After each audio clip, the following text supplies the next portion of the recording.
ચાલો છોકરાઓ, આપણે કન્ટિન્યુ કરીએ. હવે આપણે નેક્સ્ટ ટોપિક સમજવાનો છે. આ જે બધા ટોપિક પણ છે એ પણ તમને મીન્સ કે એઝ અ ક્વેશ્ચન તરીકે કંઈ પણ વસ્તુ પૂછાતું નથી. એટલે કે મોટા દાખલા સ્વરૂપે એક નાના અમટા VSQ સ્વરૂપે મે બી આવી શકે. પણ આ જે વસ્તુ સમજવાનું છે એ તમને મોટા દાખલાઓ જ્યારે આપણે કરીશું એમાં ખૂબ જ ઇમ્પોર્ટન્ટ આ ધરાવે છે. ક્લિયર? તો આને સમજવું ખૂબ જ જરૂરી છે. તમે એને સમજશો તો ઓટોમેટિકલી યાદ રહી જશે. બાકી આને તમારે ગોખવાની કોઈ જરૂરત નથી. એઝ અ ક્વેશ્ચન સ્વરૂપે, મોટા ક્વેશ્ચન સ્વરૂપે કે 2 માર્ક્સમાં કે 3 માર્ક્સમાં આ બધી વસ્તુ આવતી નથી. તો આને માત્ર સમજવાનો પ્રયત્ન કરજો. ચાલો, તો ટોપિક છે આપણો માપનમાં અનિશ્ચિતતા. ચાલો, આપણો આવો કંઈક ટોપિક છે આપણે સમજવાના, માપનમાં અનિશ્ચિતતા. તો ભાઈ આપણે ભણીએ છીએ રસાયણ વિજ્ઞાન. આઈડિયા હશે કે આપણે કેમેસ્ટ્રી ભણીએ છીએ. ભાઈ આપણે શું ભણીએ છીએ? કેમેસ્ટ્રી ભણીએ છીએ.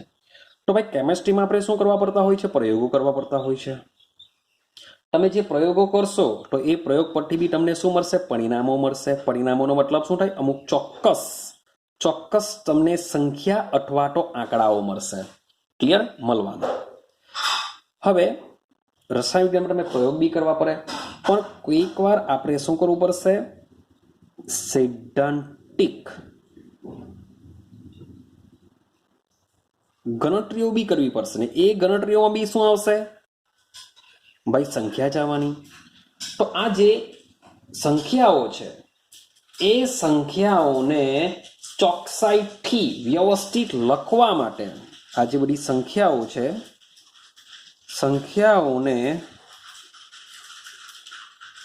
ચોકસાઈથી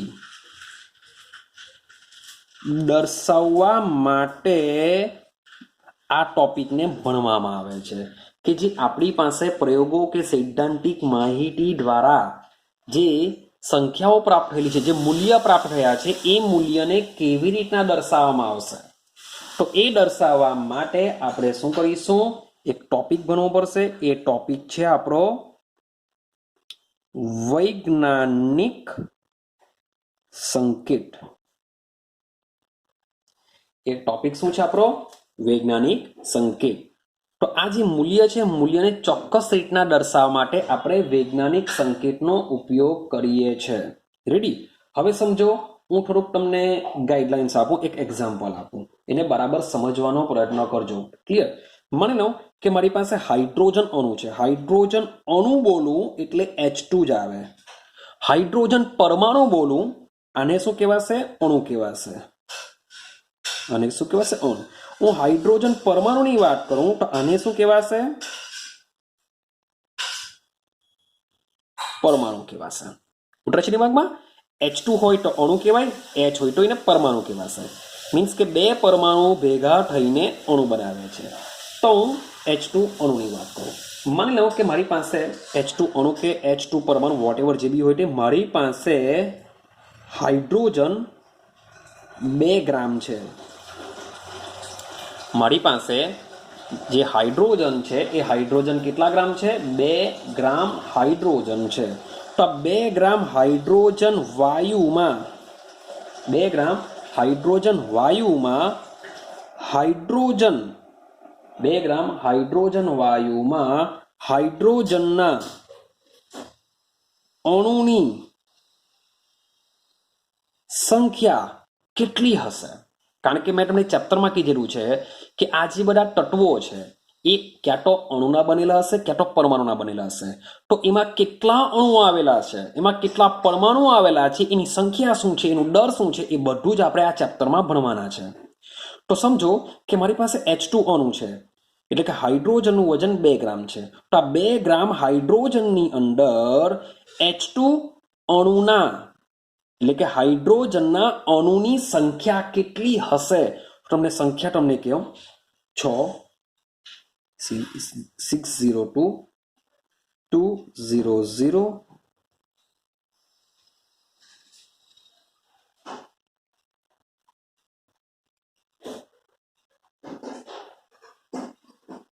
2 બસ ખાલી આટલી સંખ્યા હોય, એકમ દશક સો વોટ એવર તમારે જે રીતના ગણતા હોય ત્યારે આટલી મોટું એકમ દશક સો હજાર દસિયા લાખ અબજ વોટ એવર કરતા જાઓ.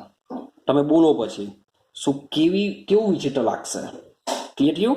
તો તમે વિચારો કે 2 ગ્રામ હાઇડ્રોજનમાં હાઇડ્રોજન અણુની સંખ્યા આટલી મોટી અણુની સંખ્યા હોય છે, આટલી મોટી અણુની સંખ્યા હોય છે. આઈડિયા આવે છે? ચાલો હવે બીજી એક વાત કરું કે માની લઉં કે મારી પાસે છે હાઇડ્રોજન પરમાણુ. કેટલું છે? હાઇડ્રોજન પરમાણુ છે. તો મારી પાસે જે હાઇડ્રોજન પરમાણુ છે માત્ર એક પરમાણુ છે, માત્ર શું છે? એક જ. તમે વિચાર કરો કે 2 ગ્રામ હાઇડ્રોજનની અંદર આટલી સંખ્યામાં એની અંદર અણુ આવેલા છે. આટલી સંખ્યા એટલે ભાઈ તમે વિચાર કરો કેટલી મોટી સંખ્યા છે. આ મોટી સંખ્યામાં શું આવેલા છે? હાઇડ્રોજનના અણુ.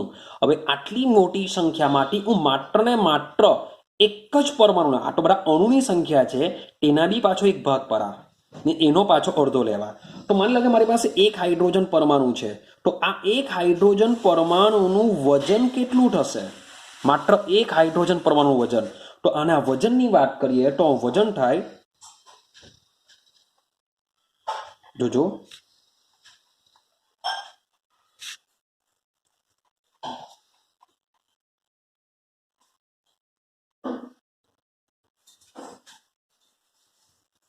બસ આટલું વજન.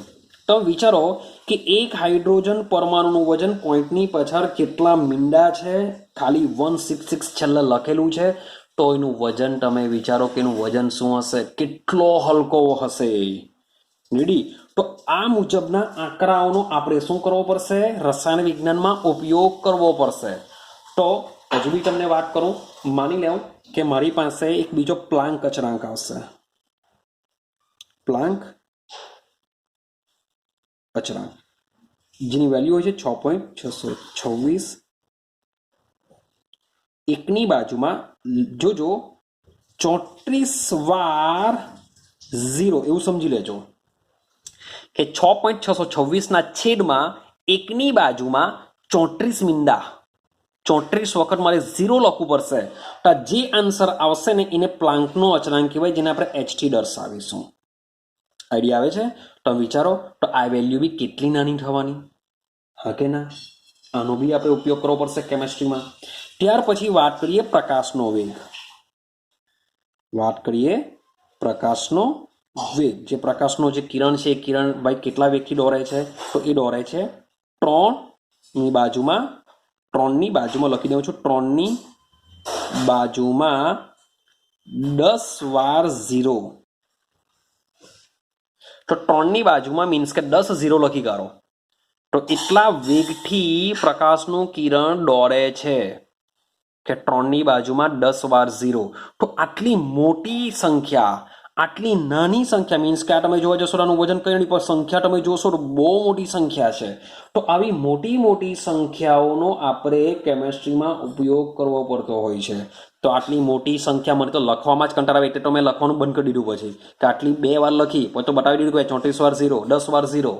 મીન્સ કે આટલી મોટી સંખ્યાનો ઉપયોગ આપણે વારંવાર કરવો પડે ને વારંવાર જો આટલી મોટી મોટી સંખ્યા લખવાનું કે તો શું લાગશે આપને? ખૂબ જ કંટાળોજનક લાગશે, હા કે ના?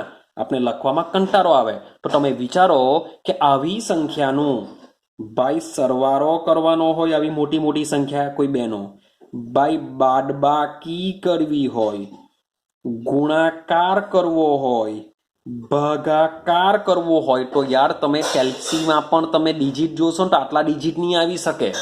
તમે એમ કહેશો કે સર અમારી પાસે તો કેલ્ક્યુલેટર હશે, અમે કરી લેશું બધું. તો કેલ્ક્યુલેટરમાં તમે આંકડા લખવા જશો ને આટલા મોટા, તો આટલા બધા આંકડા પણ તમારા કેલ્ક્યુલેટરમાં ફિટ થવાના નથી. તો તમે વિચારો કે લખવામાં જ જો આટલો કંટાળ આવતો હોય તો આવી સંખ્યાનો સરવાળો કરવો હોય, બાદબાકી કરવો હોય, ગુણાકાર કરવો હોય, ભાગાકાર કરવો હોય તો કેટલો કંટાળાજનક લાગશે ને સાથે સાથે ખૂબ જ પડકારરૂપ લાગશે. જો એક પણ મીંડું જો ચૂકી ગયા તો આન્સર તમારો આવવાનો નથી. તો આ જે બધી સમસ્યાઓ છે, જે આટલે બધા મોટા આંકડાઓ લખવાના છે, જે આ બધી સમસ્યાઓ છે, આ સમસ્યાનું સમાધાન કરવા માટે ઉપયોગ કરવામાં આવે છે सांकेतिक निरूपणનો શાનો ઉપયોગ કરવામાં આવે છે? सांकेतिक નિરૂપણ મીન્સ કે सांकेतिक સંકેતનો ઉપયોગ કરવામાં આવે છે. તો सांकेतिक નિરૂપણ શું છે? તો सांकेतिकને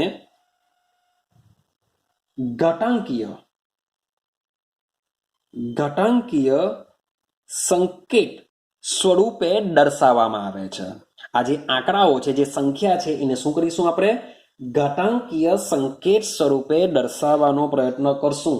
તો એક ઘાતાંકીય સંકેત સ્વરૂપ શું છે? તો એ આવશે કેપિટલ N ઇન્ટુ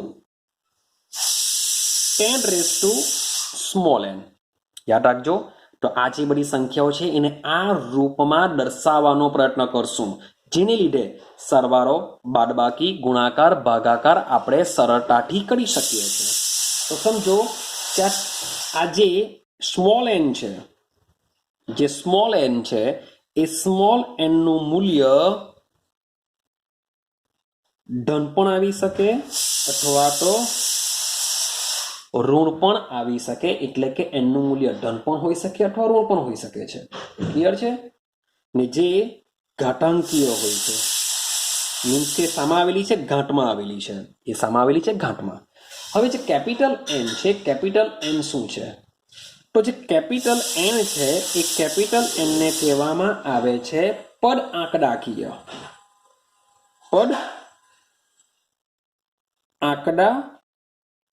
કહેવામાં આવે છે પદ આંકડાકીય.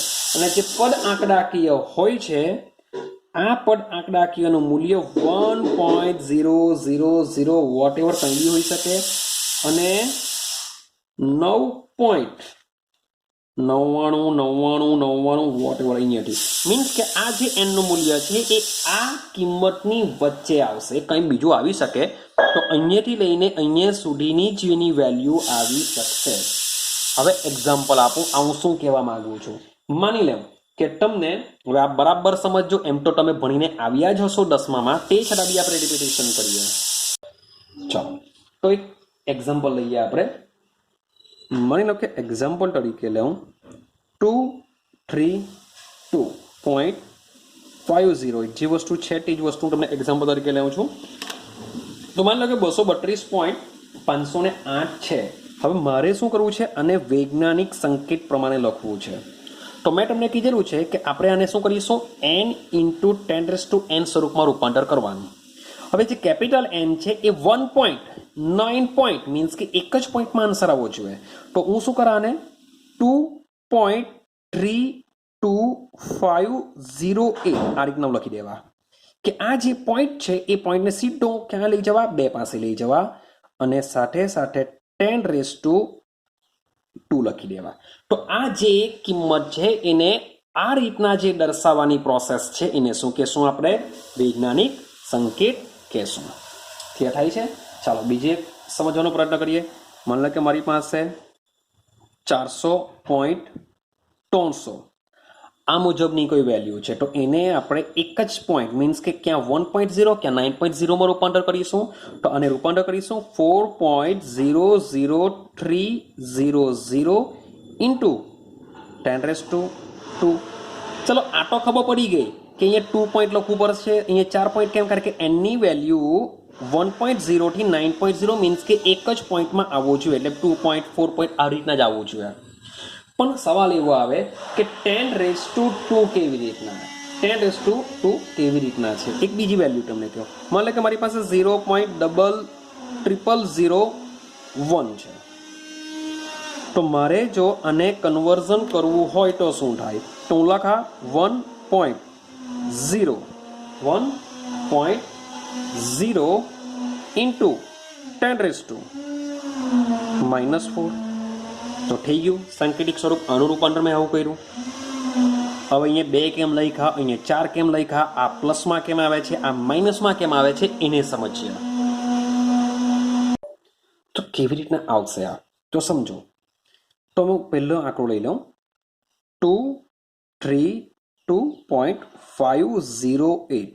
સમજો, આ જે પોઈન્ટ દેખાય છે, પોઈન્ટ એને આપણે કહેશું દશાંશ ચિહ્ન, એને આપણે શું કહેશું? દશાંશ ચિહ્ન. હવે મારે કન્વર્ઝન કરવું છે એક જ પોઈન્ટમાં, મીન્સ કે 2 પોઈન્ટમાં. તો મારે જો આને 2 પોઈન્ટ મીન્સ કે આ જે દશાંશ ચિહ્નને આ પ્રમાણે જો લખવું હોય તો મારે આ દશાંશ ચિહ્નને કઈ બાજુ લઈ જવું પડશે? ડાબી બાજુ. મીન્સ કે આ બાજુ દશાંશ ચિહ્ન જાય છે, આ બાજુ બાજુ એટલે કઈ? ડાબી બાજુ. ક્લિયર થાય છે? તો આ દશાંશ ચિહ્ન જ્યારે ડાબી બાજુ આવશે, હવે કેટલા અંક ડાબી બાજુ આવ્યું? તો 1 અને 2. માટે આ જે આખો ફિગર મીન્સ કે 2.3250 લખી દીધા બાદ આ દશાંશ ચિહ્ન 2 અંક આ બાજુ ડાબી બાજુ હટ્યું હોવાથી 10 આવશે 2. તો યાદ રાખજો, જ્યારે પણ દશાંશ ચિહ્ન ડાબી બાજુ હટે તો તમારો ઘાતાંક ધન એટલે કે પ્લસમાં આવશે. દિમાગમાં ફિટ કરી દેજો આ વસ્તુ કે જો તમે દશાંશ ચિહ્નને જેટલા પણ અંક ડાબી બાજુ હટાવો એટલા અંક 10 પ્લસમાં મૂકવામાં આવે છે.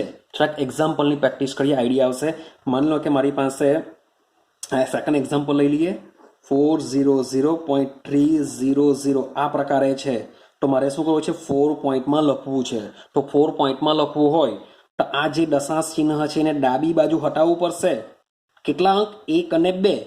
માટે અહીંયા શું આવશે? 10 આવશે. અને બાકીના પોઈન્ટ જેમ છે તેમ લખી કરું. ક્લિયર થાય છે તમને? માની લો કે મારી પાસે આપેલ છે 3238.400 આવો કોઈ ફિગર છે અને મારે દશાંશ ચિહ્નમાં લખવું છે તો કઈ રીતના આવશે સમજો. તો મારે આ જે દશાંશ ચિહ્ન છે મારે એને શું કરવું પડશે? ટોનની બાજુમાં લાવવાનું છે. તો ટોનની બાજુમાં લાવવા માટે દશાંશ ચિહ્ન કઈ બાજુ જશે? ડાબી બાજુ જવાનું. કેટલા અંક હટવાનું? તો 1 2 3.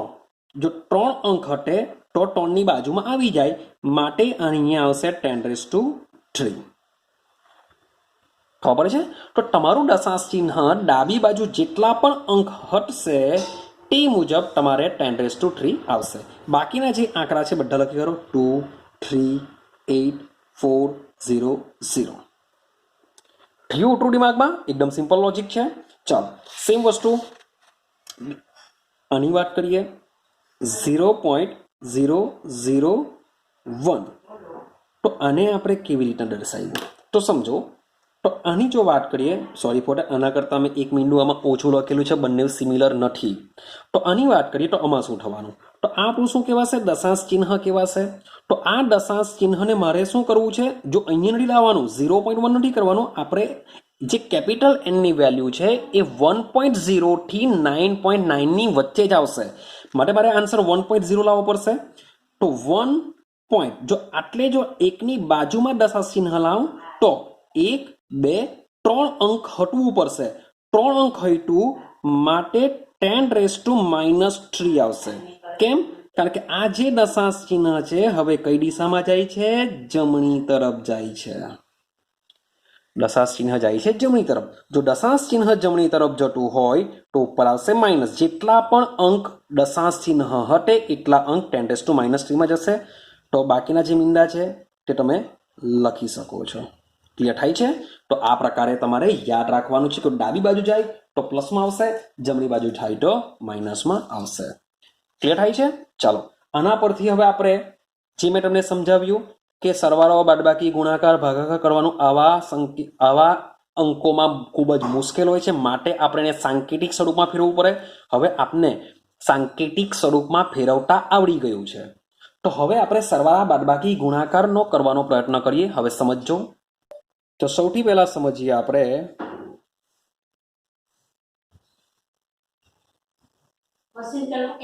ગુણાકાર અને ભાગાકાર. ચાલો તો સમજો કે ગુણાકાર કે ભાગાકાર શું કરશું. તો એક સીધો સિમ્પલ નિયમ છે. જ્યારે બે સંખ્યાનો આવી સંખ્યાનો જ્યારે ગુણાકાર કરવામાં આવે છે ત્યારે યાદ રાખવાનું ઘાતાંકનો સરવાળો થશે. કેવી રીતના? જે એક્ઝામ્પલ આપેલા છે તેનો જ ઉપયોગ કરું. માની લો કે 5.6 ઇન્ટુ 10⁻⁻5 લઈ લઉં.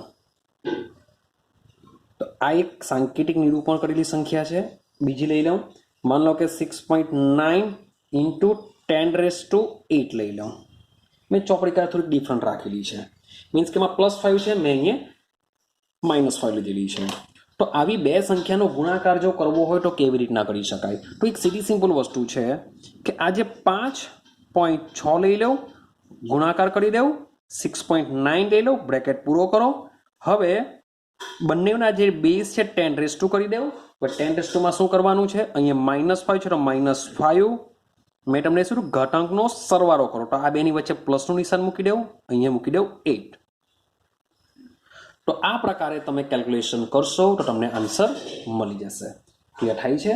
તો ચાલો એક બીજું બી એક્ઝામ્પલ આપેલું છે, બેઠું એક્ઝામ્પલ લેવું કે 9.8 ઇન્ટુ 10⁻² આપેલું છે, એનો ગુણાકાર તમારે કરવાનો છે 2.5 ઇન્ટુ 10⁻6 સાથે. તો આ કન્ડિશનમાં શું કરવાનું તો સમજો. તો 9.8 ઇન્ટુ 2.5 એઝ ઇટ ઇઝ જેમ છે તેમ એનો ગુણાકાર કરો. બીજા બ્રેકેટમાં 10⁻², અહીંયા -2 છે તો અહીંયા -2 લખા, અહીંયા શું લખા?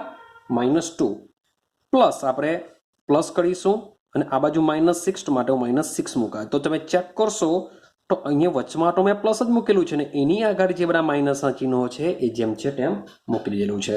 માટે આનો તો ગુણાકાર થઈ જશે કેલ્સીમાં. તો 10⁻² થશે શું? તો -2 પ્લસ ઓર માઇનસ થઈ જશે -6. તો આનો આન્સર આવશે તમને 10⁻⁻8, કારણ કે માઇનસ માઇનસ પ્લસ કહેવાય, એ ઓલરેડી તમને આવડતું જ હશે, છઠ્ઠા ધોરણમાં આવતું છે ઘાત અને ઘાતાંકનું ચેપ્ટર. તો આ રીતના તમે સાંકેતિક નિરૂપણ કરીને ગુણાકાર કરી શકો છો. હવે ભાગાકારનો શું કન્સેપ્ટ છે? ભાગાકારનો શું કન્સેપ્ટ છે? ભાગાકારને સમજવાનો પ્રયત્ન કરીએ. ચાલો હવે સમજો. તો માન લો કે મારી પાસે આ સેમ આ જ ડિજિટ લઈ લઉં, 9.8 ઇન્ટુ 10⁻². હવે ગુણાકારની જગ્યા કરવાનું છે ભાગાકાર, 2.5 ઇન્ટુ 10⁻6. હવે ભાગાકાર કરવાનું હોય તો શું થાય? તો મેં અહીંયા શું લખેલું છે? ઘાતાંકનો સરવાળો. તો ભાગાકારમાં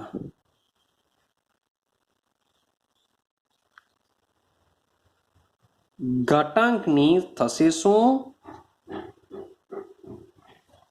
બાદબાકી થશે. યાદ રાખજો, આ યાદ રાખવું પડશે કે તમે ભાગાકાર કરવાનો પ્રયત્ન કરો ત્યારે ઘાતાંકની શું થઈ જાય? બાદબાકી થશે, અને ગુણાકાર કરશો ત્યારે ઘાતાંકનો સરવાળો. હવે કેવી રીતના? તો ભાઈ 9.8 આ પહેલા છે 9.8, ભાગાકારમાં છે 2.5 એટલે અહીંયા લખી દઈશું 2.5. તો આનો ભાગાકાર તમે ઇઝીલી કરી શકો છો. અથવા આખો પોઈન્ટ લખી દઉં પહેલા હું સમજાવવા માટે, 10⁻² ગુણ્યા 10⁻6. આ રીતના તમે કરવાનું. હવે કરવાનું શું છે તો સમજો. તો 9.8 ભાગ્યા 2.5 આ તમે ઇઝીલી કરી શકો છો. હવે કરવાનું છે શું? તો ગુણ્યા લખી દેવાનું, ગુણ્યા 10⁻². હવે સમજો આ -2 છે તો -2 એઝ ઇટ ઇઝ જેમ છે તેમ. ક્લિયર? હવે ઘાતાંકની શું કરવાની છે? આપણે બાદબાકી કરવાની છે. ઘાતાંકની બાદબાકી કરવાની છે માટે માઇનસ, ઘાતાંકની બાદબાકી કરવાની છે માટે માઇનસ આવશે. ક્લિયર? અને આ જે 10⁻6 છે એ એઝ ઇટ ઇઝ જેમ છે તેમ લખી દો, કારણ કે એ ઓલરેડી માઇનસમાં છે ને આપણે બાદબાકી કરવાની છે. 10⁻6 જેમ છે તેમ આવી જશે. પણ માની દઉં કે મારી પાસે 9.8 ઇન્ટુ 10⁻² ભાગ્યા 2.5 ઇન્ટુ 10⁻6 હટે. તો આપણે શું કરતા? 10⁻6 હટે તો શું કરતે? તો આ બંનેમાં થોડું કન્ફ્યુઝન મે બી થશે, તો એને આપણે સોર્ટ આઉટ કરીએ. ખરેખર તો એકચ્યુઅલી થશે શું? બાદબાકી કરશું તો માઇનસ, ને અહીંયા શું હશે? -6 આવશે જેમ છે તેમ. તો માઇનસ માઇનસ આપણે પ્લસ થઈ જશે. હવે આવા કિસ્સામાં શું થાય? તો 9.8 બાય 2.5 ઇન્ટુ 10⁻² -2 માઇનસ, ચાલો અહીંયા આવશે 6. કેમ? કારણ કે એ ઓલરેડી પ્લસમાં છે તો એને આપણે બેઠું લઈ લીધું, તો અહીંયા બાદબાકી કરવા માટે માઇનસ. તો આ રીતના આવશે. ક્લિયર થાય છે? તો આ રીતના તમે ગુણાકાર ભાગાકાર આ રીતના કરી શકો છો. ક્લિયર છે? ચાલો હવે વાત કરીએ ફટાફટ આપણે સરવાળા બાદબાકી બી કમ્પ્લીટ કરીએ. તો પહેલા વાત કરીએ સરવાળા વિશે. તો સરવાળા અને બાદબાકી બંનેને હું એક સાથે લઉં છું કે બંનેમાં એક સરખી જો પેલું વસ્તુ જુદું છે, આ બે વસ્તુ બી જુદું છે. તો માની લો કે મારી પાસે અંક છે 6.65 ઇન્ટુ 10⁴, એનો સરવાળો કરવાનો છે 8.95 ઇન્ટુ 10⁵ સાથે. તો શબ્દ સમજો.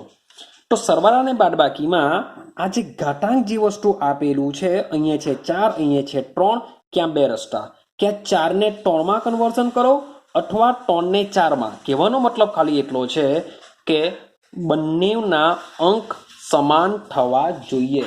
તો બંનેના અંક સમાન થાય તેના માટે આપણે એક કામ કરીએ, અને ઓછો કરવો છે. તો યાદ કરો આપણે પેલી બાજુ કે ભાઈ ડાબી બાજુ જઈએ તો અંક પ્લસમાં થાય છે, ભાઈ જમણી બાજુ થઈએ તો અંક માઇનસમાં થાય છે.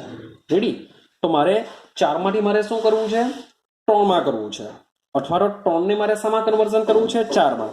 હવે 3 માંથી 4 માં કરવું હોય તો આ પોઈન્ટને તમારે ક્યાં લઈ જવું પડશે? ડાબી બાજુ લઈ જવું પડશે.